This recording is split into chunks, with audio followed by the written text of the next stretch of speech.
السلام علیکم ورحمۃ اللہ وبرکاتہ۔ الحمد للہ رب العالمین والصلاة والسلام علی اشرف الانبیاء والمرسلین نبینا محمد وعلی آلہ وصحبہ اجمعین وبعد۔ معزز دینی بھائیو، اللہ تبارک و تعالی نے ظلم کو حرام قرار دیا اور بندوں کو سختی کے ساتھ منع فرمایا کہ وہ ایک دوسرے پر ظلم کریں۔ حضرت ابو ذر رضی اللہ عنہ بیان کرتے ہیں کہ نبی اکرم صلی اللہ علیہ وسلم نے فرمایا کہ اللہ تبارک و تعالی فرماتا ہے، یا عبادی انی حرمت الظلم علی نفسی وَجَعَلْتُهُ بَيْنَكُمْ مُحَرَّمًا فَلَا تَظَالَمُوا، کہ اے میرے بندو، میں نے اپنے اوپر ظلم کو حرام قرار دیا ہے اور اس کو تمہارے درمیان بھی حرام قرار دیا ہے، لہذا تم آپس میں ایک دوسرے پر ظلم نہ کرو۔ ظلم کا انجام انتہائی خطرناک ہے۔ انہی میں سے ایک یہ بھی ہے کہ اگر مظلوم بددعا کر دے، اس کے دل سے آہ نکل جائے، تو مظلوم کی بددعا اللہ تبارک و تعالی کے ہاں فوری طور پر قبول ہو جاتی ہے۔ جو ظالم کی تباہی و بربادی اور اس کی ہلاکت کا ذریعہ اور سبب بن جاتی ہے۔ حضرت عبداللہ بن عباس رضی اللہ عنہ بیان کرتے ہیں کہ نبی اکرم صلی اللہ علیہ وسلم نے حضرت معاذ بن جبل رضی اللہ عنہ کو یمن کی جانب روانہ کرتے ہوئے فرمایا، وَاتَّقِ دَعْوَةَ الْمَظْلُومِ فَإِنَّهَا لَيْسَ بَيْنَهَا وَبَيْنَ اللَّهِ حِجَابٌ، تم مظلوم کی بددعا سے بچو، کیونکہ اس کے درمیان اور اللہ کے درمیان کوئی پردہ نہیں ہے۔ مظلوم کی بددعا فوری طور پر رب کی بارگاہ میں قبول ہو جاتی ہے۔ مظلوم کی بددعا ڈائریکٹ قبول ہو جاتی ہے، لہذا تم مظلوم کی بددعائیں لینے سے بچو، یعنی تم کسی پر ظلم نہ کرو کہ وہ تمہیں بددعائیں دے اور اس کی بددعا قبول ہو جائے اور تم ہلاک و برباد ہو جاؤ۔ حضرت ابو ہریرہ رضی اللہ عنہ بیان کرتے ہیں کہ نبی اکرم صلی اللہ علیہ وسلم نے فرمایا، ثلاث دعوات یستجاب لہن لا شک فیہن، کہ تین دعائیں ایسی ہیں جو بلا شبہ اللہ کے ہاں شرف قبولیت حاصل کرتی ہیں۔ آپ نے فرمایا کہ انہی میں سے ایک دعوت المظلوم، مظلوم کی بددعا ہے۔ مظلوم کی بددعا سے بچو، مظلوم کی آہ سے بچو، یہ فوری طور پر اللہ کے یہاں قبول ہو جاتی ہے۔ صحیح بخاری میں ہے، جابر بن سمرہ رضی اللہ عنہ بیان کرتے ہیں کہ حضرت عمر بن خطاب رضی اللہ عنہ نے اپنے دور خلافت میں حضرت سعد بن ابو وقاص رضی اللہ عنہ کو کوفہ کا گورنر متعین کیا تھا۔ کوفہ کے لوگوں نے حضرت عمر بن خطاب رضی اللہ عنہ کے پاس یہ شکایت بھیجی کہ حضرت سعد انہیں اچھی طرح سے نماز نہیں پڑھاتے ہیں۔ حضرت عمر بن خطاب رضی اللہ عنہ نے معاملے کی تحقیق کے لیے حضرت سعد رضی اللہ عنہ کے ساتھ ایک یا کئی آدمیوں کو کوفہ روانہ کیا۔ وہ لوگ مختلف مسجدوں میں گئے اور بہت سے لوگوں سے حضرت سعد رضی اللہ عنہ کے بارے میں پوچھا۔ سبھی لوگوں نے حضرت سعد کی تعریف کی، کہا کہ حضرت سعد اچھے آدمی ہیں اور ہم نے ان کے اندر کوئی شکایت نہیں پائی ہے۔ وہ لوگ بنو عبس کی ایک مسجد میں داخل ہوئے اور وہاں پہ ان کی ملاقات اسامہ بن قتادہ نامی شخص سے ہوئی۔ اس سے ان لوگوں نے حضرت سعد رضی اللہ عنہ کے بارے میں پوچھا۔ اس نے کہا کہ اگر آپ لوگ مجھ سے اللہ کا واسطہ دے کر کے پوچھ رہے ہیں تو سنیے، میں کہتا ہوں کہ حضرت سعد فوج کے ساتھ خود جہاد نہ کرتے تھے، مال غنیمت صحیح طریقے سے تقسیم نہ کرتے تھے، اور فیصلے میں عدل و انصاف سے کام نہ لیتے تھے۔ حضرت سعد رضی اللہ عنہ نے جب یہ باتیں سنی، ان کو دلی طور پہ تکلیف ہوئی۔ اس شخص نے حضرت سعد پہ الزام تراشی کی اور ان کے اوپر تہمت لگایا اور ان کے تعلق سے یہ جھوٹی باتیں کہیں۔ حضرت سعد کو تکلیف پہنچی، ان کی زبان سے یہ کلمات نکلے، اللہم ان کان عبدک ھذا کاذبا قام ریاء وسمعۃ فاطل عمرہ وَأَطِلْ فَقْرَهُ وَعَرِّضْهُ بِالْفِتَنِ، کہ اے اللہ اگر یہ شخص جھوٹا ہے اور یہ صرف ریا و نمود اور دکھاوے کے لیے کھڑا ہوا ہے، تو اس کی عمر کو لمبی کر دے، اسے خوب فقیری دے دے اور اسے فتنوں کا شکار کر دے۔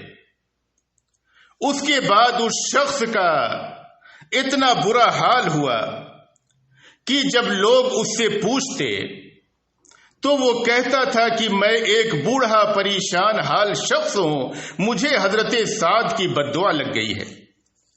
اس حدیث کے راوی عبد الملک کہتے ہیں کہ میں نے اس شخص کو دیکھا کہ بڑھاپے کی وجہ سے اس کی بھویں اس کے آنکھوں پہ گر گئی تھی، لیکن راستے میں چلتے ہوئے لڑکیوں سے چھیڑ چھاڑ کیا کرتا تھا۔ جب لوگ اس سے پوچھتے کہ اس بڑھاپے میں تم یہ کیا حرکت کر رہے ہو، تو وہ کہتا کہ مجھے حضرت سعد کی بددعا لگ گئی ہے۔ تو ایک مسلمان مظلوم کی بددعا سے بچے۔ مظلوم کی بددعا فوری طور پر اللہ کے ہاں قبول ہو جاتی ہے۔ امام مسلم رحمہ اللہ نے اپنی صحیح مسلم میں ایک واقعہ نقل کیا، باب و تحریم ظلم کے تحت اس واقعے کو لائے ہیں۔ عروہ بیان کرتے ہیں کہ عروہ بنت اویس نامی ایک خاتون نے مروان بن حکم کے پاس اس بات کی شکایت کی کہ حضرت سعید بن زید رضی اللہ عنہ نے ان کی زمین غصب کر لیا ہے۔ حضرت سعید بن زید یہ وہ صحابی ہیں جنہیں دنیا ہی میں جنت کی بشارت مل گئی تھی، یعنی وہ 10 صحابہ جن کو دنیا میں جنت کی بشارت ملی، ان میں سے ایک حضرت سعید بن زید بھی ہیں۔ ان کے تعلق سے اس عورت نے یہ شکایت کی کہ انہوں نے میری زمین غصب کر لیا ہے۔ مروان بن حکم نے حضرت سعید کو اپنی بارگاہ میں طلب کیا اور حضرت سعید سے اس معاملے کو پوچھا، تو حضرت سعید نے کہا کہ آپ مجھے یہ بتلائیے کہ میں اس عورت کی زمین کو کیسے غصب کر سکتا ہوں جبکہ میں نے نبی اکرم صلی اللہ علیہ وسلم کی زبان مبارک سے اس تعلق سے حدیث سنی ہے۔ مروان بن حکم نے کہا کہ وہ کون سی حدیث ہے، مجھے بھی سناؤ۔ حضرت سعید نے کہا کہ میں نے نبی اکرم صلی اللہ علیہ وسلم کو فرماتے ہوئے سنا ہے، من اخذ شبرا من الارض ظلما توقه الى 7 اراضین، کہ جو شخص کسی کی ایک بالشت زمین ناجائز طریقے سے ظلمن لے لے، 7 طبق زمین اس کے گلے میں توق بنا کر کے پہنا دی جائے گی۔ حضرت سعید نے کہا کہ میں نے نبی اکرم صلی اللہ علیہ وسلم کا یہ فرمان سنا ہے، اس قدر سخت وعید سنی ہے، اس کے باوجود میں کیسے اس عورت کی زمین کو غصب کر سکتا ہوں؟ مروان نے کہا کہ آج کے بعد میں آپ سے کوئی گواہ طلب نہ کروں گا۔ حضرت سعید رضی اللہ عنہ کو دلی طور پر انتہائی تکلیف ہوئی. اس عورت نے الزام تراشی کیا تھا صحابی رسول پہ. انتہائی سخت تکلیف ہوئی. انہوں نے اپنی زبان سے یہ الفاظ ادا کیے: اللہم ان کانت کاذبہ فعم بصرها واختلها فی ارضها. اے اللہ، اگر یہ عورت جھوٹی ہے اور اس نے میرے اوپر جھوٹا الزام لگایا ہے تو تو اسے اندھا کر دے اور اسے اسی زمین میں موت دے دے جس زمین کے تعلق سے اس نے میرے اوپر الزام تراشی کی ہے. اس روایت میں ہے کہ کچھ دنوں کے بعد اس عورت کی بینائی ختم ہو گئی، وہ عورت اندھی ہو گئی اور اسی زمین میں وہ چل رہی تھی کہ ایک گڈھے میں گر پڑی اور اس کا انتقال ہو گیا. مظلوم کی بددعا سے بچو مسلمانوں، مظلوم کی بددعا سے بچو. مظلوم کے دل سے آہ نکل جائے، اس کی زبان سے بددعا کے کلمات نکل جائیں، فوری طور پہ اللہ تبارک و تعالیٰ کے یہاں قبول ہو جاتے ہیں. امام ذہبی رحمہ اللہ نے اپنی کتاب الکبائر میں اور اسی طریقے سے ابن حجر الہیتمی رحمہ اللہ نے اپنی کتاب الزواجر میں ایک واقعہ نقل کیا ہے کہ ایک بار ایک شخص بازار میں چل رہا تھا، اس کا ایک بازو کٹا ہوا تھا اور وہ شخص یہ آواز لگا رہا تھا: من رآنی فلا یظلمن احدا. جو شخص مجھے دیکھے وہ کسی کے اوپر ظلم نہ کرے. جو آدمی میری حالت کو دیکھے وہ کسی پہ ظلم نہ کرے. ایک آدمی یہ بات سن کر کے اس کے پاس گئے اور پوچھا کہ آپ کا کیا معاملہ ہے، آپ یہ بات کیوں کہہ رہے ہیں؟ اس شخص نے کہا کہ میں حکمران کے قریبی لوگوں میں سے تھا، میں صاحب منصب تھا. میں ایک بار سمندر کے کنارے سے گزر رہا تھا. میں نے دیکھا کہ وہاں پہ ایک شکاری بیٹھ کر کے شکار کر رہا ہے. میں اس کے پاس گیا اور اپنے عہدہ و منصب سے فائدہ اٹھاتے ہوئے میں نے اس کے اوپر ظلم کیا اور اس کی شکار کی ہوئی مچھلی کو چھین لیا. جبکہ معاملہ یہ تھا کہ وہ شکاری شکار کرتا اور مچھلی کو لے جا کر کے بیچتا اور اسی سے اپنے بچوں کا پیٹ پالتا تھا. میں نے اس کے اوپر ظلم کیا اور اس کی مچھلی کو چھین لیا.